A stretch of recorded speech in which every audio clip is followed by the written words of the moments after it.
Welcome back to the channel, and let the post-mortem of France. What's French for post-mortem? Because that sounds almost French, Joe. Mise à mort was put to death. I'm trying to remember what post-mortem is. But it's very Latin. It's probably the same thing. Yeah, probably the same. How are you doing, Joe? Yeah, good. Just was in France for a couple of days. Just come back again. People are pissed off, not happy. Especially when I'm smug. I'm trying not to be smug. I'm trying not to be smug. You know, in the French language, there's no real word for smug. I've never found the good translation for smug. But very pleased with myself. I'm demonstrating a bit too much at times. I can imagine. Well, that's what I thought would be interesting. I want to understand what people are saying, what the reaction is in France, and then compare it to what people are saying on this side of the channel. What do they call the channel? Because I mean, La this is Manche. Sleeve. that's it, La Manche. That's how primal this battle is. Fundamentally, it cuts right to the quick. There's 1,000 years of history between these two countries. That's why it was so enjoyable to get the win for once, particularly after the last time they were at Twickenham and absolutely hosed us. But you've just come back from France. Then what are people saying? Well, they're really still scarred from the relatively recent memory of the World Cup. That quarterfinal, they lost to South Africa. The country was in shock. Obviously, I was there, and everyone was in shock for weeks after because they really thought they were going to win. They should have won. So this is another game they should have won. So this brought back all those memories. So they're associating a lot of what happened with that. Like deja vu is the kind of thing people are saying.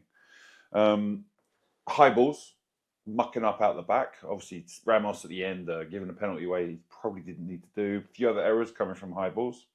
And the kicking game, which happened against South Africa. And then missing opportunities, blowing opportunities to score. We talked about that fresh live afterwards. The opportunities they had, looking back at it, they were cut and dry. So that 3 prime ones, you could even say 4 in the first half and then a couple in the second. So people are really hacked off, associating it with things that have happened before. And the high ball goes back another game to that Grand Slam kind of decider against Ireland a couple of years ago, where these key matches they've lost, and now they're kind of associating them together and chucking it at Galtier. Those are the prime areas where they're reflecting on the match.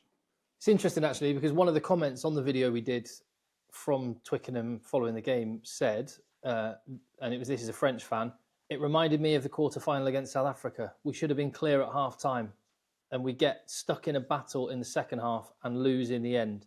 In fact, every time, and he goes on to make the point, every time we score less than 30, we are in danger. Yeah, because this is the other. Now people are analysing it a bit deeper, are looking into the defence, because they beat New Zealand, but New Zealand scored 29 points. I can't remember which other game they won, but the opposition scored 30 points. Now, in that World Cup quarter-final, they need to score points, and they didn't in that game, gave up a couple of scores. The way France play, you're going to give up opportunities because there's going to be the offloads that go down. There's going to be that extra pass that sometimes doesn't work, where they do get it wrong. So the opposition do get a lot of chances out the back, but the team normally react really well and shut that down. But the tackle rate was 78%. I mean, that's a one-off figure, but Jalibert was at 50%. Penaud, 2 out of 7. Don't think Penaud was anywhere near match fit. So that defensive side of things wasn't up to scratch as well. So people are beginning to say, okay, there's a trend here on what's happening, and we maybe need to look at this more deeply. So defense, they're not happy with. The other area they kind of dwelt on there is the bench. Before you say any more about that, I was going to say on this same message said, and the last sentence, which I didn't just say there, it said, I mean, quite harsh, Oridu was an English spy today. Yeah, he came on, and the kickoff obviously led to the try. I think they messed up 1 or 2 other ones as well. So Rumour, we talked about that aerial line out forward.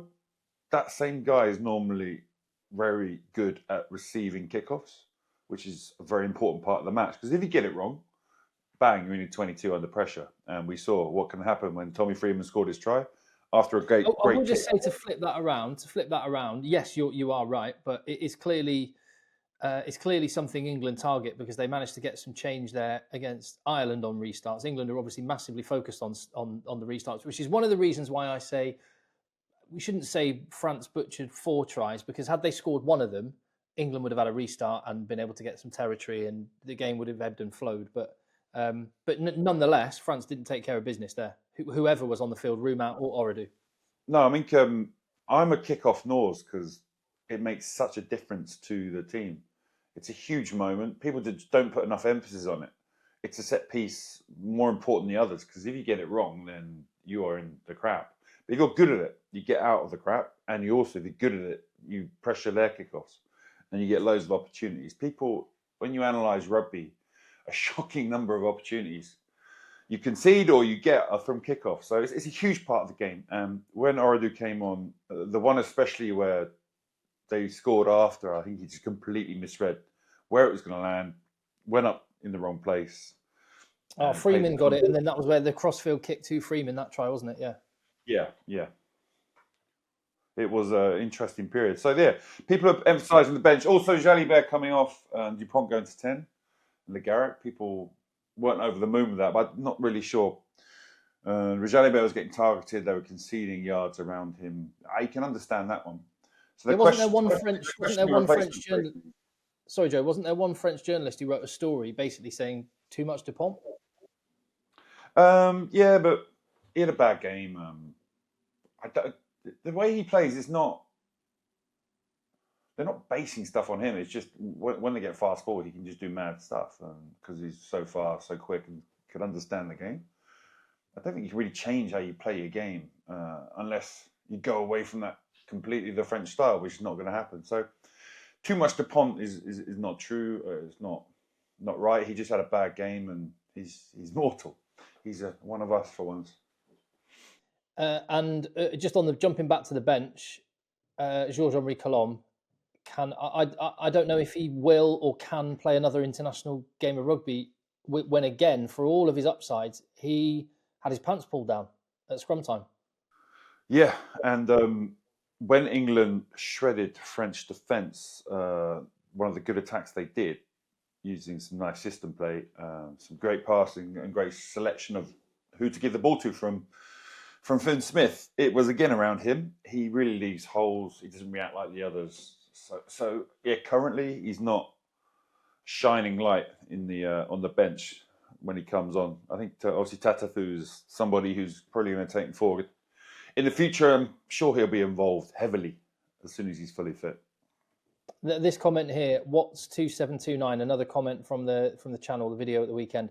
France fan here. France were appalling tonight. I mean, we could have been 20 points ahead at half time. Too many knock-ons, no excuses.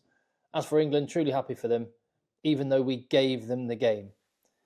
Yeah, do you think? What do you think of that? I mean, you're a proud Englishman as well. There's one area they're talking about arrogant. Were they arrogant? Were they going to? Are these mistakes explained by a team being complacent and going into the game assuming they're going to win? Certain people say that, but that's really hard to judge for us. How do you know? They just come in, they're massively arrogant. Maybe they just overtrained. Maybe they had a few issues. Maybe Penaud's not match fit. Maybe Dupont did too much during the week. Who knows? Who knows why these guys are making mistakes they never normally make? Were they complacent coming into a match at Twickenham, 53-20 or something 2 years before? Would that make you arrogant 2 years later? I don't think it would. I think players subconsciously, they think they're playing a team that's not on their level. Maybe during the week they can come down a little bit, but I don't think these guys are not arrogant. They're not arrogant guys. They know the score. Just to be devil's advocate, to flip it round, like yes, you'd expect some of those. Well, Dupont's pass, for example, from Penaud to or Louis Bielbiere, was it, to Dupont? It was out in front of him, and he got a hand to it, but it wasn't a great pass. But you'd expect him to get it 8-9 times out of 10. And on this one, obviously it's wet as well. It wasn't, but a little more Bielbiere. Normally the handling is amazing. It's two things. It's the passer making it the right pass and the catcher catching it. Penaud's was just a drop. That was just a drop. Dupont's The was a Malvaca bit one, the harder. Malvaca one was up and above. The probably worse was the little flick that Malvaca tried to give unnecessarily. But the point I was going to make was actually the other part of that equation on the pass is not quite going to hand was the absolute work rate of some of those English players to just try and make the pass a little bit more awkward. I think it was Finn Smith for that pass to Dupont, busting his gut, and that made the pass just that tiny bit trickier. I know all of these mistakes all on the same day you don't get, but the England were a part of those errors happening too. Yeah, I think you have some great videos of English players working their asses off, chasing back, working to shut down, make that extra tiny bit of difference that maybe, just maybe, might cause the opposition to screw up like they did. So I'm sure you can have plenty of that. The England performance was all heart. I think in terms of moving forward, it's great to see them mentally get that over the line. I hope to see that England team move forward and build on the players they've got there now. But for the French, yeah, they'll be rightfully pissed off, like we've talked about. I'm interested what people think of Galtier. We've seen Warren Gatland go, Gregor Townsend under pressure. People were calling for Steve Borthwick's head. Galtier, with that talent of a squad that he's got, for all the great games they've played, has not delivered trophies. Yeah, and he's copping it heavily there on that account. He's copping it because of the coaching, the substitutions, the replacements in a big way. The lack of the same mistakes coming back to haunt them. This is the other area people are smashed in. Why haven't you improved this? Why haven't you done that? We talked about Boros being in the team, him being injured, being out of the team is a massive thing for this squad because there's not many players other than him who can actually step up and take those high balls. I mean, Sogby maybe, but that's the other area. They're lining up at him saying, listen, you lost these key matches time after time. The same reasons come back to haunt us. What you up to? And it is an issue. You can imagine every team's going to go for that tactic. South Africa exposed it in the World Cup with those crossfield bombs, led to 2 tries. England exposed it at the weekend. It led to a lot of territory and points. And then they've got to solve it. But at what cost, I guess, because Peno and Louis Bilbire are so good. You wouldn't want to not pick them just to. That'd be Yeah, I don't think defensive. Peno's that bad. He took a really good high ball. Bilbire is okay, but they haven't got anyone else. Sogby you can look at, maybe he's not so bad at that. He's played a lot of fullback. I think Boros will be back in that team, but she's like, where do you put Ramos? Where'd you put Ramos? Imagine leaving him out of the team. You got it. You probably got it. On that, you're playing. maybe the one scapegoat that might have got off scot-free this week, but actually might be the scapegoat is Roman Untamak. When you think about how stupid his red card was, and to have forced the change in dynamics so much from one week to the next for such a silly reason, particularly after he'd been so frustrated being injured and not being able to play, maybe he deserves to have a bit of karma visited on him and maybe be dropped for Ramos. Yeah, I mean, that's one. Flamand being injured. Boris Flamand, those injuries as well. Massive. That's huge. They're huge because they're in areas that made a big difference in these games. Yeah, interesting. Well, I don't know whether it's a good thing. You've been in a Six Nations camp. You can answer. Is it? It must be. I'm trying to work out whether, on the one hand, it's good to have a fortnight break after a painful defeat, or whether it means it's worse because you have to sit for 2 weeks and stew. Worse. You want that game to come up. So the French players are going to be. Some will go and play for their clubs. They haven't played much, but I think 20 of them are staying in Paris, reviewing, licking their wounds, and getting ready for Italy, who are better, but I'm sure they'll come out of that raving for a high. That Ireland game in Dublin afterwards is going to be interesting. The French team have to go and do something special because otherwise there could be change of foot. You never know what happens. Yeah, interesting. Right, Joe, thank you very much.